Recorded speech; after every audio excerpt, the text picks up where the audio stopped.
জেলা কমিটি গঠনের লক্ষ্যে বাংলাদেশ সনাতন পার্টি বিএসপি ফেনী জেলা কর্তৃক আয়োজিত আলোচনা ও মতবিনিময় সভা অনুষ্ঠিত হয়েছে।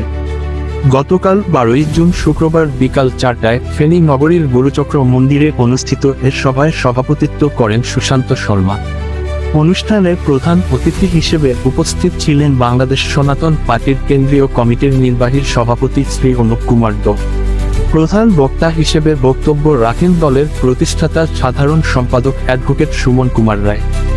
বিশেষ অতিথি হিসেবে উপস্থিত ছিলেন কেন্দ্রীয় স্থায়ী কমিটির সদস্য ও চট্টগ্রাম বিভাগের দায়িত্বপ্রাপ্ত প্রতিনিধি শ্রী নারায়ণ মজুমদার, শ্রী প্রাণতোষ তালুকদার, শ্রী সুবীর কান্তিধর, চট্টগ্রাম জেলা কমিটির অর্থ ও দপ্তর সম্পাদক শ্রী নয়ন বিশ্বাঙ্গী এবং লক্ষ্মীপুর জেলা সাধারণ সম্পাদক শ্রী কীর্তন কর্মকার সহ বিভিন্ন উপজেলার শতাধিক সদস্য।